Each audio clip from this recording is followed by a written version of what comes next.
தமிழுக்கு நிகர் தமிழே, தமிழனுக்கு நிகர் எவரே.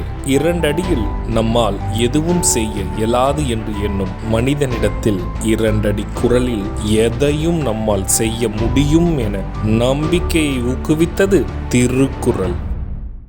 வணக்கம் ஐயா. வணக்கம். இன்னைக்கான குறள் என்னங்க ஐயா?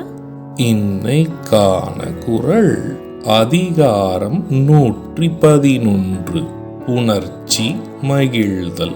குறள் எண் 1102. பிணிக்கு மருந்து பிரமன் அணியிழை, தன்னோய்க்கு தானே மருந்து. இந்த குறளுக்கான பொருள் என்னங்கய்யா?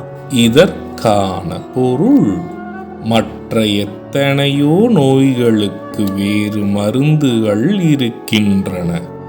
ஆனால் அழகிய பெண் இவளால் வந்த நோய்க்கு மருந்தும் இவளாகவே இருக்கிறாளே. இதுக்கு ஒரு சின்ன உதாரணம் சொல்றீங்களா? இதற்கான உதாரணம், நம் உடலுக்குள் ஏற்படும் எந்த விதமான நோய்களுக்கும் மருந்து இருக்கின்றது.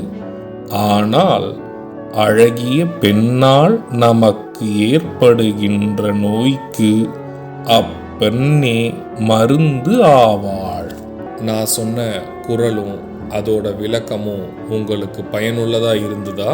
ரொம்பவே பயனுள்ளதா இருந்தது. சரி பசங்களா, நாளைக்கும் இதே மாதிரி சுவாரஸ்யமான குறளை பார்ப்போம்.